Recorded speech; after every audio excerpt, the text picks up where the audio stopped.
Saya ingat firman Allah Subhanahu wa taala di suratul A'raf ayat 172. Bagaimana Allah Subhanahu wa taala mengambil arwah ruh-ruh kita.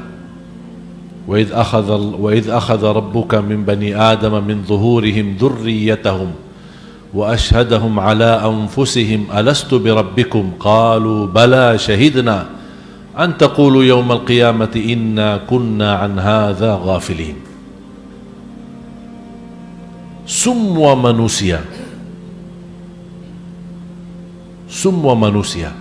dari keturunan Adam. Tidak ada manusia pasti keturunan Adam. Semua manusia sudah menghadap Allah Subhanahu wa taala. Dan Allah bertanya sama mereka, siapa Tuhan kalian? Siapa Rabb kalian?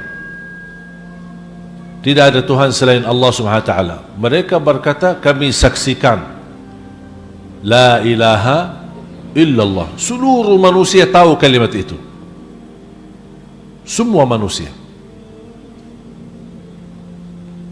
Dan di akhir ayat itu Allah ingatkan, jangan-jangan ada di antara kalian yang datang hari kiamat berkata kami lalai terhadap saksi itu.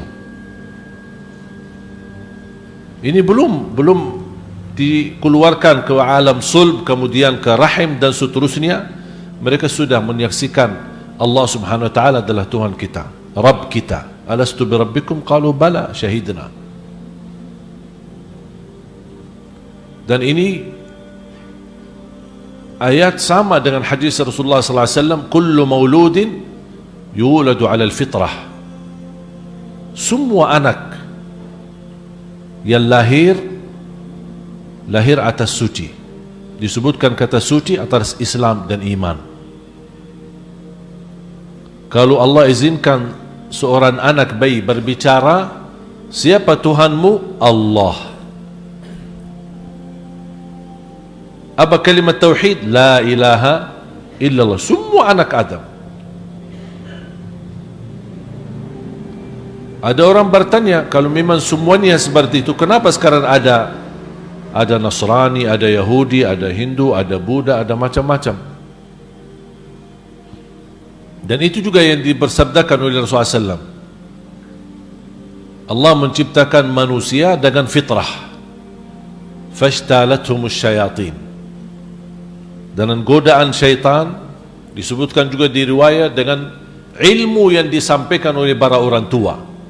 Fa'abawahu yuhawwidanihi au yunassiranihi au yumajjisanihi. Orang tuanya lah yang menjadikan anaknya Yahudi. Kalau orang tua Yahudi, anaknya jadi Yahudi. Dan mungkin orang tuanya Yahudi tapi kasih ajaran Islam. Pasti dia mengikuti ajaran yang dia dibiasakan oleh orang tuanya. Orang tuanya Nasrani, dijadikan anaknya Nasrani. Hindu, Buddha sama. Ketika saya membaca hadis ini, kenapa Rasul tidak sebutkan au yuslimanihi, orang tuanya yang mengislamkan anaknya? Rasul sebutkan semua anak yang lahir atas suci, orang tuanya yang menjadikan anaknya Yahudi atau Nasrani atau Hindu atau Buddha. Kata Majusi termasuk semua agama selain Nasrani dan Yahudi. Tapi tidak disebutkan orang tuanya menislamkan, karena memang dia Islam, dah perlu diislamkan. Dan ketika ada seorang muallaf belajar dan ingin dia datang ke Islam, yang pas kita berkata kimbali ke fitrah, bukan masuk Islam, tapi kimbali kepada Islam. Karena dia ketika lahir memang dia sudah Islam, cuman keluar sebentar karena informasi yang dia terima, ilmu yang dia belajari, dengan godaan syaitan dan hawa nafsu tergeser dari kebenaran. Begitu dia sudah belajar lebih dalam, ketika dia dewasa, lebih matang fikirannya, dia mencari pengetahuan sendiri, mencari kebenaran sendiri, dapat hidayah, bukan ini baru masuk Islam, tapi kembali ke Islam, kembali kepada jalur yang benar. Dan kita memohon kepada Allah sebagaimana Allah berikan hidayah kepada Islam, sebagaimana disampaikan tadi, kita minta ziyadah, tambahan agar kita mampu istiqamah. Salah satu doa Nabi Muhammad SAW, ya muqallibal qulub tsabbit qalbi ala dini. Kalau Rasul aja doa seperti itu, apalagi kita. Karena sekarang banyak orang tergoda dengan hal kecil sudah bisa jual agamanya, lepas imannya. Na'udzubillah min dzalik. Bayangkan juga kalau dikatakan mantan istri, mantan menteri, mantan pegawai, mantan pengusaha, mantan bereman, semua. Tapi kayaknya tidak layak kalau disebutkan mantan Islam. Dulu dia Islam, sekarang tidak Islam. Na'udzubillah min dzalik.